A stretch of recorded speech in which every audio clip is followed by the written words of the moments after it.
Welcome to the ultimate presentation of this room and the LibreFest 2020. Thank you all for having the stamina in order to go this far. You guys had asked about accessibility, which is obviously a very important thing in order for us to be able to address. It's quite a complex topic. I'm going to try to do as much of an overview of where we're going and how we're addressing it, but it can easily constitute a whole day in the LibreFest in order to be able to go through all the features of it.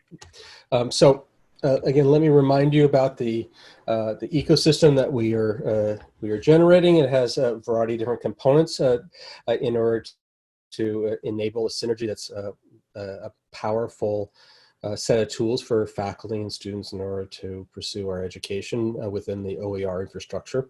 The key aspect of it here is for accessibility requirements, each one of these components needs to be addressed appropriately, and that could be an exceedingly painful process depending upon how you go about doing that. And anyone who's had the luxury of being trained in accessibility would appreciate the complexities associated with that. And just like law, the aspects of accessibility are complicated in that there isn't necessarily one clear solution in order to move forward, and things are up to debate and such like that. So let me start out with just mentioning accessibility. So, Title 11 of the Americans with Disability Acts, which came out back in 1990, prohibits the discrimination on the basis of disability in places of public accommodation. And for most of the history of the ADA, that meant basically that was applied for physical spaces. In the last handful of years, there's been effort in order to extend the ADA law into the cyberspace, such that websites have to be fully have to handle disability constructively. About 99% of all websites are not able to handle the ADA requirements and open themselves up to lawsuits via that. Many states, including California, has explicit laws that say that any website associated with the state operation, which includes all public institutions within that state, also has to satisfy the ADA by providing a disability accessible alternative to enable the viewpoint of things, which even in California, not as extensively used as many people would like it to be, despite the fact of it being codified both in state and federal laws. It's clear that we need to address it for a variety of reasons, not just ethically, but also for legal reasons, and we are active in order to be able to do so. And I wanted to talk about some of the aspects associated with how we are doing that. So the first thing is to essentially establish what the standards are for accessibility. And the standards that we have right now is the Web Content Accessibility Guidelines, the WCAG, and the most up-to-date version right now is 2.1. And it basically is a set of protocols established in order to address a range of different disabilities that websites have to handle. So this is the go-to guideline in order to be able to establish compliance with the ADA and other protocols out there. Or any other laws. So in order to do so, there's a range of different aspects that need to be addressed, and we can talk about these things individually. That includes the text on the content, the organization on the content, the videos, the homework, the interactive elements, and basically everything else. So everything needs to have some level of accessibility components added to that. And there's quite a wealth of things that need to be addressed, and there, because of the complexity, there's a cottage industry of people that typically consultants that are well designed, well trained, that is, in order to be able to help out in being able to do so. Thanks to the grant that we received from the Department of Education that subsidized even this workshop, we have a team that is part of our accessibility team, our assessment team that's able to address accessibility. And our team lead for that is Josh Hoare, who is a accessibility technology analyst for the Student Disability Center here at UC Davis. And he is well versed at all the various features that we need to be able to address these things. And he guides a team of a handful of different people in order to move forward. And then one of the nice things is that other projects that we do support, at least in regards to the construction efforts on OER programs, will have their own disability team members in order to come in and provide ancillary support in converting things to WCAG compatible content. So first thing, I'm just going to mention a few of the things that we're going about addressing it, and then we can discuss specific aspects on individual components and what they need to be addressed, assuming that that's what you guys are interested in. So the first thing I want to mention here is not necessarily explicitly what is included in the WCAG, and even in some states they don't qualify this disability, and that is reading disabilities. So dyslexia, which is one of the biggest or more popular, or more common, that is, reading disorder out there, affects a significant number of students out there. And there are a range of different types of dyslexia and such, but we have implemented a program with a company called Beeline Reader in order to convert our text, or be able to provide the ability of our text to be converted into this colorful picture you see before you. So as you can see from this image, you have text that goes from black and starts to transition into blue, starts to then transition back into black, and then then into red, and then to black and red, and such that. And you'll see it oscillate back and forth like that. And when you first look at this, at least when I first looked at this, I thought it looked pretty awful. I didn't especially want to read a rainbow, even though reading rainbow is something. And it was a little annoying, but the point behind here is that this technology is designed in order to facilitate a quick shift from the end of one line to the start of the next line by color coding this line and this line together, black and black, red and red, etc. And that facilitates dyslexic readers to be able to stay on track with being able to do so. So you can access that directly under the readability button here in between the PDF and the donate button. If you've compiled a book, then you'll have that blue button there in order to access the things I discussed the last hour and such. So somewhere in the order of 5 to 50% of Americans have dyslexia. This provides a mechanism in order to address dyslexia with students that read these things. But it also increases the speed, has been found to increase the speed of readers that are not dyslexic. So basically it can accelerate, and the number that I heard is somewhere in the order of 30%, which may be an over-exaggeration, but there are certainly many sighted non-dyslexic readers that have expressed to me that they like reading in this mode. And there are several other modes available, going to dark mode where it's in black, just blue and grays, and even inverted and other aspects. And this is meant in order to provide an inclusivity in helping our student readers out there. So that, again, that's not explicitly written down in the WCAG, but it's a component that we have. And that also reflects in physical books. So you could basically make a Beeline Reader physical book by spitting out PDF that's in this mode. And so it's not just limited to looking at things online off of there. So let's talk about accessibility off of there. I mentioned this a couple of days ago, or at least on Thursday, in that we have one of the key points that we have in order to, let me phrase that. When people contribute content or write content on our site, they typically, it's highly encouraged that they take into account accessibility protocols in order to be able to firmly establish a WCAG protocols.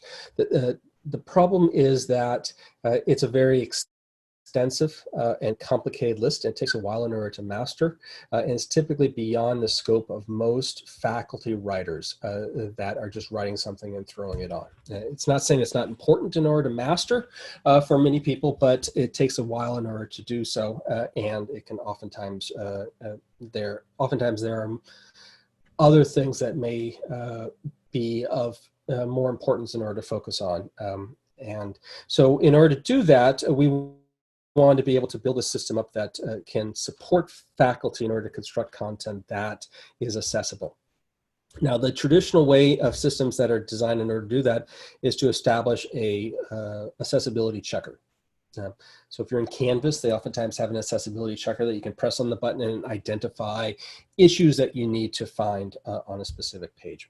And those are nice and fine and dandy and much better than not having them at all. But we wanted to go one step further and make something a little bit more powerful. It's not just checks to see if there's an issue going on there, but fixes the problem in order to handle accessibility. And in order to go about doing that, we are building bots. So we have two bots out there. We have the Brad bot and we have the Alley bot. So the Brad bot is designed in order to make content as standardized across all the site. So it makes it a little bit easier because each person who writes HTML, writes code, or copies it from a different source will be a little bit different than somewhere else. So the Brad bot comes in, it standardizes things. It currently goes through 160 checks on a page and readjusts them as needed. It also prettifies or makes the page pretty to look at, hence why we named it after Brad Pitt. The Alley bot, and Alley is short for A, 11 characters, and Y for accessibility, is it comes in afterwards, and it's still being trained, and we don't want to sick it loose yet.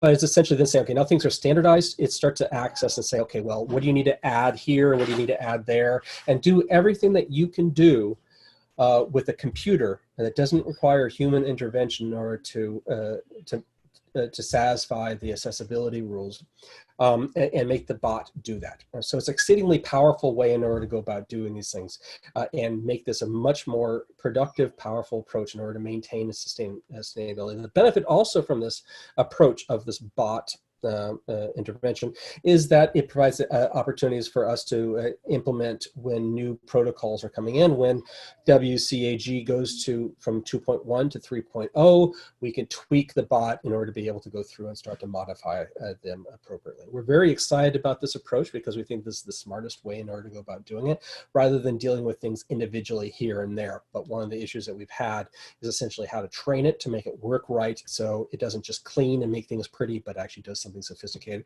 that every accessibility person says is what is needed. Because again, there's some inconsistency about things moving forward. And that's unique on our system. I don't know anyone who does anything like that.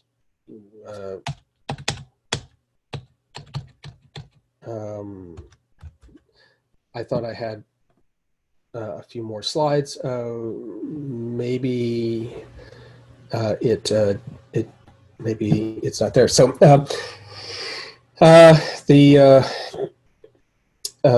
so I guess we're switching to the workshop section of this thing. There are, each of the technologies that we do has their own unique features that require accessibility evaluation and modification.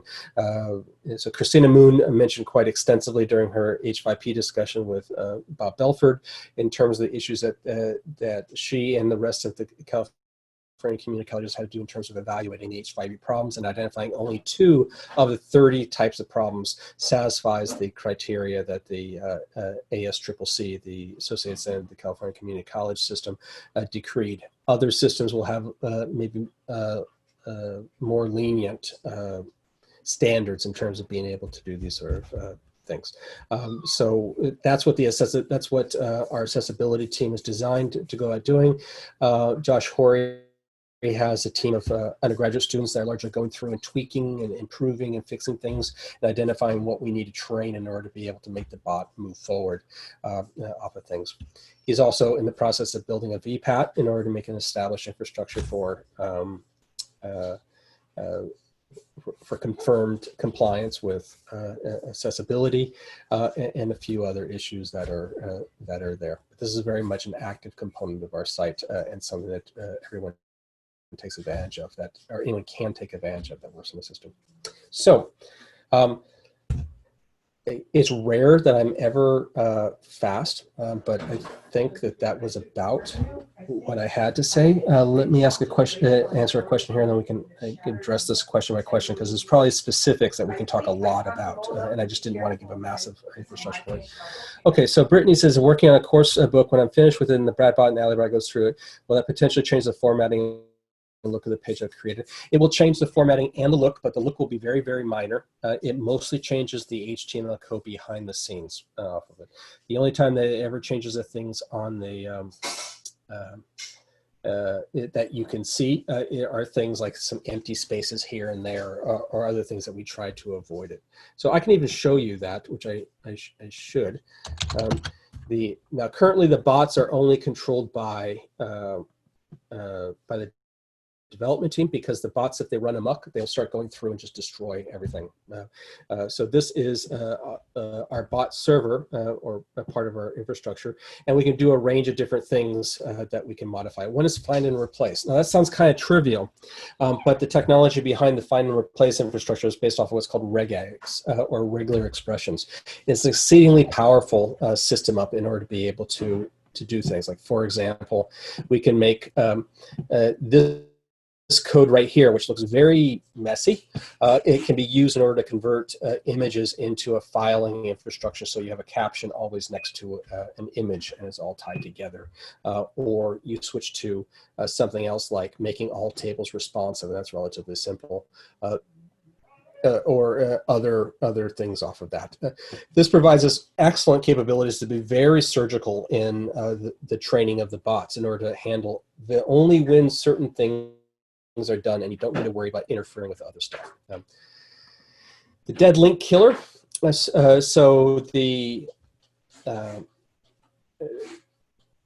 I tend to recommend people not to link outside of our site, because we don't have control over the pages that they link to. And then you might have to deal with link rot, where the content that you are linking to may die, and then the integrity of your site starts to, or your book starts to get impacted by that. So we have a dead link killer that basically runs through and checks to see if there's if a link is dead. So it gives what's called a 404 and bounces back, and then it removes the link. And that's meant in order to just maintain the stability of things. We have a header fixer that's designed in order to make sure that the headings that you give, so you can give certain headings at different numbers, are set up properly in order to handle accessibility requirements. And I'll say that for now, and we can address it if you guys are interested in it. For an image importer, this is meant in order to handle hot linked images, to bring them back into the site. It's the same reason that the dead link killer is been there. It's meant in order to maintain the stability, the fidelity, the stability of the books that's put into the system. These other ones are not important. Multi-step preset just basically tells you we can do a bunch of them all together like it's a code. Most of the time, we don't get involved with curating the content in faculty's books in their campus hubs or their sandboxes, because that's their job. That's what they want to do, and they want to control it. The only exception to that, other than transcoding to content that's in the bookshelves that we will then clean up and curate ourselves, is that we run the accessibility bot and the Brad bot before that on content in order to make sure that things are as accessible as possible across the site. And we do that not because we have a desire in order to get our fingers into other people's books, but because we have a desire in order to maintain the integrity of the content that's on our platform to handle accessibility from top down. And that's what the bot is designed in order to be able to do. Under most circumstances, you will never even tell that the bot is there, because it does things behind the scenes, and that once you've handled full accessibility, it's not going to touch anything on your site. Paul asked a question, they won't add meaningful alt tags for amateurs. No. So the one thing that they don't do is add alt tags, because that requires a human in order to be able to do. Do they flag them? Yes, we can make it flag and find the ones that are there. There's a bit more things I want to be able to do with the bots and images and alt text and descriptions and other things like that, but that is beyond this discussion. Do they override inline styles? I'm not sure what we mean by inline styles. Styles on HTML? No, not typically. So the accessibility people don't like. They don't like styles. I think they like classes. So I've had a push from accessibility to remove styles and define things as classes, if you're comfortable with HTML and understand that that argument. So our intent is already to be able to do. So there are a few limiting aspects associated with being able to do that. I can tell you something I'm really excited about. This is what I wanted to talk about. You guys want to hear something that I'm really excited about? The answer is supposed to be yes. So I'm just going to assume that everyone's saying yes. So this is the deal. So, you know, when we take this is especially important for chemistry, but it's also important for several other fields out there. So when you have an image, for example, you know, one of these images right here. So accessibility has a requirement that you want to be able to have an alt text there. It could be empty if it's a decorative image, so it doesn't really play a role with anything. Like these are all decorative images, so they don't need an alt text formally in the way that we do doing things, which is important, so you don't gum up the reading experience. Now, but I want to do something more powerful. And so one of the issues is if you're a visually impaired student and you're given something like this image, right? So this is a transition metal tetra ligand based thing, and I'm not an inorganic chemist, so I can only guess at what that is. I would say probably silver if I had to guess, but so you can imagine that's particularly difficult for a visually impaired student to be able to master. So one way in order to go about doing that is to provide a 3D printer file off of that. But what I want to do is I want to tie this together so that whenever you have an image like this, you can click a button on it and you can get a range of different things. So for the chemists here, you'll understand when I say you click on this button and it will spit out what's called INCHI or SMILES, which are two basic things associated with nomenclature of that image. For those of you who took organic chemistry that are not chemists, you may think of that as IUPAC designation. How do you name this molecule type of thing? But it's naming it for a computer-based system. But that's fine, and that's relatively simple. But then you can click on the button, and you have the ability to pop up an interactive protein, an interactive molecule. So you can start to look at it three-dimensionally and move around with it three-dimensionally, which I would have to pull up off. It's not like this is a GIF, but you can start to use interaction. That was discussed earlier today. I think Jakubowski mentioned that. So you can have this interaction off of that. Then comes this approach. You have this system called progressive access, which we are in the in discussions off of that. And progressive access then gives you the ability in order to, where's an example of that? I think it's chemistry. So it will take these, you pop it open and it will give you, like, let's say you take aspirin. It will spit up this molecule and it will be in the same structure and same form as what it looks like here. So you have the same aspect ratio off of it. And you can, I'm not sure how to access this. It's key, activate A. Okay. So then you explore next lower level, cursor down. So it's semantic, so you can actually step through the molecule, and you can't hear audio because I don't know how to turn on audio. Where's audio?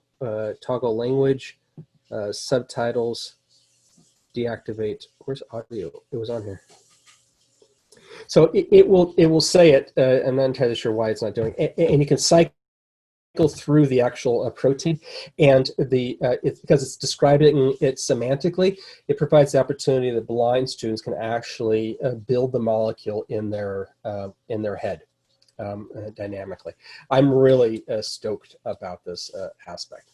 I want to expand it a little bit so you can also have an option to pull in chem informatics, so you can actually go directly to PubChem or NIH, which PubChem is probably NIH, and grab down the information regarding what this molecule properties are that you're able to access, because chemists and scientists in general you know, when we want to get information, we go to the databases in order to do it. We don't go to the appendix of our book in order to be able to check that. I presume mathematicians in other fields have similar aspects of that.